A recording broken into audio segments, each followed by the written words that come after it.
ராஜேந்திரன் மற்றும் ராட்சசனின் இதயம். பழமையான தமிழ்நாட்டின் ஒரு இராச்சியத்தில் ராஜேந்திரன் என்ற ஒரு சாதாரண வேட்டைக்காரன் வாழ்ந்து வந்தான். அவன் எளிமைக்கும் பணிவிற்கும் பிரசித்தி பெற்றவன். தனது கிராமத்திற்காக உணவு தேடி காடுகளில் வேட்டையாடிக் கொண்டிருப்பான். தனது குடும்பத்தின் நலனே அவனுக்கு முதன்மை. ஒரு நாள் கிராமம் முழுவதும் ஒரு பயங்கரமான செய்தி பரவியது.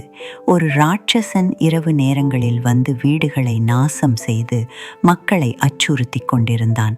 கிராமத்தின் மூத்தவர்கள் ஒன்று கூடினர். நாம் இந்த ராட்சசனை எதிர்கொள்ள வேண்டும் என்றார் ஒருவர். ஆனால் இது மிகவும் ஆபத்தானது. இதற்கு ஒரு துணிச்சலான மனிதன் வேணும். அதை கேட்ட ராஜேந்திரனின் உள்ளத்தில் ஒரு தீக்குழி எழுந்தது. நான் போகிறேன் என்றான். இந்த ராட்சசனை எதிர்கொண்டு என் கிராமத்தை காப்பாற்றுவேன். அனைவரும் அதிர்ச்சியுடன் அவனை நோக்கி பார்த்தனர். நீ ஒரு சாதாரண வேட்டைக்காரன்தான் ராஜேந்திரா.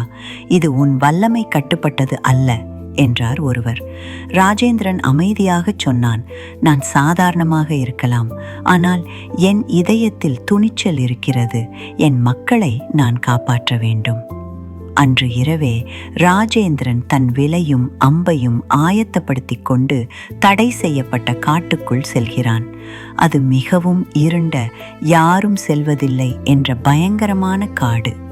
உள்ளே சென்றதும் ஒரு விசித்திரமான அமைதி. இருந்தாலும் அவன் மனதை உறுதியாக வைத்து கொண்டான். காட்டின் உள்ளே பல சவால்கள் வந்தன. அடர்ந்த கொடிகளின் கிளைகள் அவன் முகத்தை தட்டி சிரமப்படுத்தின. திடீரென ஒருவித பயங்கரமான ஓசை கேட்டது. அவன் ஒரு பெரிய மரத்துக்கு பின்னால் ஒளிந்தான். அங்கு அவன் ராட்சசனை கண்டான். ஒரு பேரரக்கன், கருந்தோலுடன், சிவப்பாக ஒளிரும் கண்களுடன் அருகிலிருந்த மிருகங்களை அச்சுறுத்தி கொண்டிருந்தான். இதனை நான் எதிர்கொள்ள வேண்டும் என்று ராஜேந்திரன் நினைத்தான். அவன் வில்லில் அம்பை சுமத்தும் போது அவன் கண்களில் பயம் இருந்தாலும் அதனை மீறிய உறுதியும் இருந்தது. அம்பு பாய்ந்து ராட்சசனின் தோளில் பட்டது. ராட்சசன் அலறி கோபத்துடன் அவன் மீது வந்தான். உன்னை போன்ற சாதாரண மனிதர்கள் என்னை வெல்ல முடியாது என்று கரைந்தான் ராட்சசன். ராஜேந்திரன் பின்னடையாமல் சொன்னான், நான் சாதாரணன் அல்ல, நான் என் மக்களை காக்க வந்தவன். அவன் இன்னொரு அம்பை எய்தான். அது ராட்சசனின் மார்பில் பட்டது. ராட்சசன் கொந்தளித்து முன்னால் வந்தான். உன் துணிச்சல் என்னை ஆச்சரியப்படுத்துகிறது. ஆனால் நீ இந்த போரில் தனியாக இருக்கிறாய் என்பதை உனக்கு தெரியுமா? ராஜேந்திரன் தீவிரமாக கூறினான், நான் ஒருவன் இல்லை, என் இதயமும் என் சத்தியமும் என்னுடன் இருக்கின்றன. அந்த சொற்கள் ராட்சசனை நடுங்கச் செய்தது. ராஜேந்திரன் மேலும் கூறினான், உன் சக்தியை கூர்ந்து பயப்படவில்லை நான். உன் தீய செயல்களால் நீ உன் ஆத்மாவையே இழந்துவிட்டாயே. இன்னும் நல்லவனாக மாற விரும்புகிறாயா? ராட்சசன் ஒரு நொடிக்கு அமைதியானான். ராஜேந்திரனின் வார்த்தைகளில் உண்மையின் எடை இருந்தது. அவன் சாதாரண ராட்சசன் அல்ல, வழிதவறிய ஒரு மனசும் இருந்தது. நான் பல தவறுகள் செய்துள்ளேன் என்றான் ராட்சசன். ஆனால் நான் அதை சரி செய்ய முடியுமா? ராஜேந்திரன் புன்னகையுடன் சொன்னான், ஒவ்வொருவருக்கும் இரண்டாவது வாய்ப்பு உண்டு. நீ மாற்றமடைந்து நல்லதிற்காக உன் சக்தியை பயன்படுத்தலாம். அதற்கு பிறகு ராட்சசன் ராஜேந்திரனின் வார்த்தைகளை ஏற்றுக்கொண்டான்.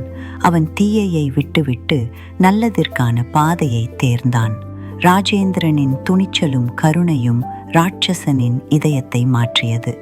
காட்டிலிருந்து திரும்பிய போது ராஜேந்திரன் வெற்றியுடன் மட்டுமல்ல, ஒரு புதிய நண்பனுடனும் வந்தான்.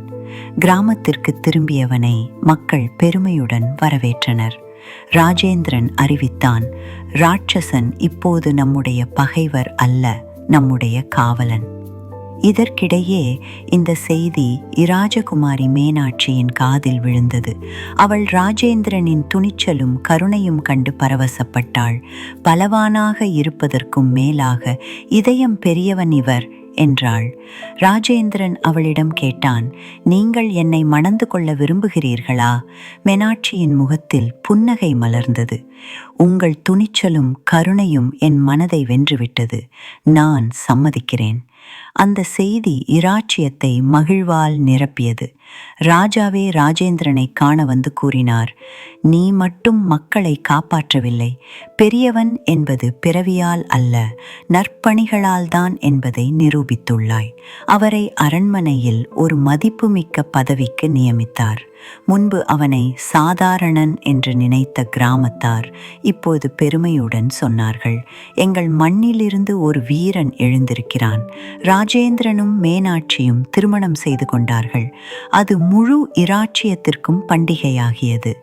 ராட்சசன் இப்போது விருபாக்ஷன் என்ற பெயரில் அரண்மனையின் பாதுகாவலனாக ஆனான். குழந்தைகள் அவனை பார்த்து பயப்படவில்லை, அவனது பெரிய கைகளில் ஏறி விளையாடினர். காலம் நகர்ந்தது. ராஜேந்திரன் கிராமத்தையும் பிறகு இராச்சியத்தையும் பாதுகாத்தான். மீனாட்சி அறிவாலும் அன்பாலும் ஆட்சி செய்தாள். விருப்பாக்ஷன் தன் சக்தியால் அனைவரையும் காத்தான். இராச்சியம் வளம், அமைதி, அன்பு நிறைந்ததாகியது. மக்கள் கூறினார்கள், இதயத்தில் கருணையுடனும் தோள்களில் துணிச்சலுடனும் இருந்தால் ஒரு சாதாரண வேட்டைக்காரனும் உலகை மாற்ற முடியும்.